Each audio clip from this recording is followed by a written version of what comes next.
Glory to Jesus.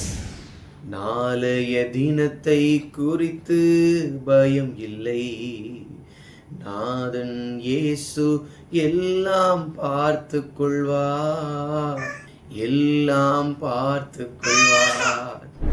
ரொம்ப அழகான ஒரு பாடல். அதே சமயத்தில் இன்றைக்கான ஜீவ ஓட்டனை நம்ம தியானிக்கலாம். மத்தேயு எழுதிய சுவிசேஷ புஸ்தகம் 6ஆம் அதிகாரம் 34ஆம் வசனம்.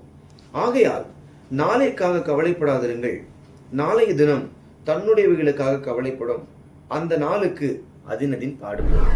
தேவ பிள்ளைகளே, கர்த்தர் உங்களை பார்த்து சொல்றாரு, நாளைய தினத்தை குறிச்ச ஒரு கவலை உனக்கு வேண்டாம். அது ரெண்டா சொல்றேன். நாளை என்று சொன்னால் நாளை கூட நம்ம எடுத்துக்கலாம், இன்னொன்று நம்முடைய எதிர்காலத்தை கூட கர்த்தர் நமக்கு சொல்றார். கர்த்தருடைய பிள்ளைகளே, இந்த வார்த்தையை நீங்க கேட்கும்போது உங்களுடைய உள்ளத்துக்குள்ள ஒரு நம்பிக்கை வரட்டும். நான் ஆராதிக்கிறனுடைய ஆண்டவர் சகலத்தையும் செய்ய வல்லமை உள்ளவராக இருக்கிறார். நான் ஆராதிக்கிறனுடைய ஆண்டவர் சகலத்தையும் கொடுக்க வல்லமை உள்ளவராக இருக்கிறார். என் தேவைகளை அறிந்த தேவன், என் மனவேதனைகளை அறிந்த தேவன், நாளைக்கு எனக்கு என்ன வேணும்ன்றதை கர்த்தர் அறிஞ்சிருக்கிறார். நாளைக்கு காலையில, நாளைக்கு மத்தியானம், நாளைக்கு இரவு பொழுது, எல்லாவற்றையும் தாண்டி உங்கள் எதிர்காலமும் எப்படி இருக்க வேண்டும் என்பதை நீங்கள் ஆராதிக்கிறவங்களுடைய ஆண்டவர் அறிஞ்சிருக்கிறார். அதனால தான் சொல்றாரு, நாளைய தினத்தை குறிச்ச கவலை உனக்கு வேண்டாம் அப்படின்னு. ஏன் அப்படின்னா, நாளைய தினத்தை குறித்த காரியம் என்னுடைய கரத்தில் இருக்கிறது. நீ பயப்படாத, நீ சோர்ந்து போகாத, இதெல்லாம் என் வாழ்க்கையில் எப்படி நடக்கும்னு நினைக்காத. இந்த காரியத்தை குறித்து உன் வாழ்க்கையில் நீ பயப்பட வேண்டிய அவசியம் கிடையாது.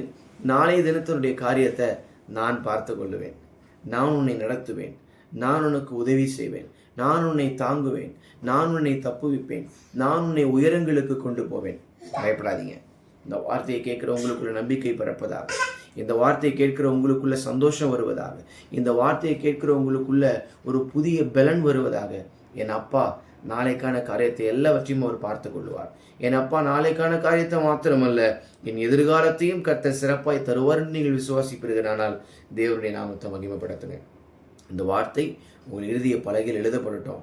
ஒருவேளை நீங்கள் ஒவ்வொரு நாளும் கேட்கிற வார்த்தை உங்களுக்கு பிரயோஜனமாக இருந்துச்சுன்னா கீழே கமெண்ட்ல நீங்கள் எங்களுக்கு பதிவு செய்யுங்க. நாங்கள் என்னென்ன டாப்பிக்கில் பேசணும், என்ன காரியத்தை உங்களுக்கு சொன்னால் இன்னும் உங்களுக்கு பிரயோஜனமாக இருக்கும் என்பதை நீங்கள் மனசில் வச்சுருந்தீங்கன்னா அதையும் எங்களுக்கு கமெண்ட்டில் தெரியப்படுத்துங்க.